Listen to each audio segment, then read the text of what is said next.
ఉదాహరణకు ఒక depressive thought వచ్చింది, ఇది నీతో కాదు, నీ వల్ల కాదు, నువ్వు సంపాదించలేవు, ఎప్పటికీ పేదరికంలోనే ఉంటావు అని చెప్పేసి మాట వచ్చింది. అవునా? అప్పుడు దావీదు దేవుడి గురించి ఎటువంటి సాక్ష్యం ఇచ్చాడో నువ్వు జ్ఞాపకం తెచ్చుకోవాలి. నేను పసివాడినై ఉంటేనే ఇప్పుడు ముసలివాడినై ఉన్నాను, కానీ యెహోవా యందు విశ్వాసం ఉంచిన నీతిమంతులు భిక్షమెత్తుటని ఎంచుకోలేదు. అంటే ఆయనకున్న గుణం ఏంటంటే, ఆయనలో విశ్వాసం ఉంచిన వారిని ఏ ఒక్కరిని కూడా ఆయన ధనవంతులుగా చేయకుండా, సంపన్నులుగా చేయకుండా, సర్వసమృద్ధి గల వారిగా చేయకుండా ఆయన ఉండడు. ఖచ్చితంగా నువ్వు దీవించబడతావు. ఈ మాట నువ్వు ఎలా చెప్పాలి? డిప్రెసివ్ థాట్ వచ్చేసింది, అవునా, ఇది కాదు, అది కాదు, ఇది పోదు. నా దేవుడు సమయానికి ఖచ్చితంగా నన్ను దీవించే దేవుడు. టైంకి దానంతరం అదే నడుచుకుంటూ వస్తుంది దీవెన. నేను కంగారు పడాలి. మనుషులు మాట్లాడతారు, అవునా?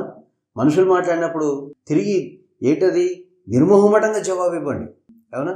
ఇంకెప్పుడు బాగుపడతావు నువ్వు, ఇంకెప్పుడు దీవించబడతాడు దేవుడు నిన్ను, దేవుడు అంటున్నావు, అక్కడే ఉన్నావు కదా అన్నప్పుడు అనండి, నువ్వు అన్న మాటలు నా ప్రభువు విన్నాడు, ఆయన ఖచ్చితంగా నన్ను దీవించినాడు, నువ్వు అన్న మాటలు నేను నీకు అప్పచెప్తాను, దానికి సిద్ధంగా ఉండమని చెప్పండి.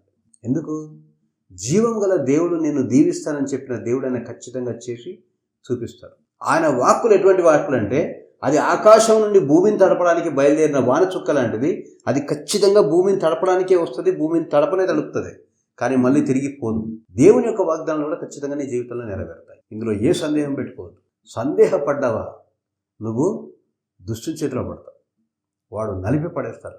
హల్లెలూయా, నలిపి పడేస్తారు. కనుక గుర్తుంచుకోండి, ఖచ్చితంగా శోధనలు వస్తాయి, రావని కాదు, ఖచ్చితంగా వస్తాయి. వేరువేరు రకాలుగా వస్తుంది. ఒకటి గర్వ రూపంలో వస్తుంది, ఒకటి డిప్రెషన్ రూపంలో వస్తుంది, అనారోగ్యంలో వస్తుంది. ఒకటేమో ఆరోగ్యం బాగున్నప్పుడు అనారోగ్యంలో ఉన్న వాళ్ళని చూసి నవ్వాలనిపించే శోధన వస్తుంది. ఓకేనా? వాళ్ళకు లేనిపోని హితబోధలు చేయాలని చెప్పేసి శోధన వస్తుంది. ఇవన్నీ రకరకాలుగా వస్తాయి.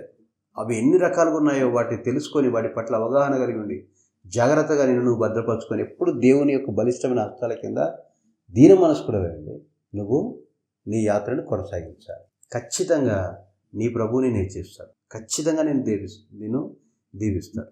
శోధనను జయించే పద్ధతి ఇది.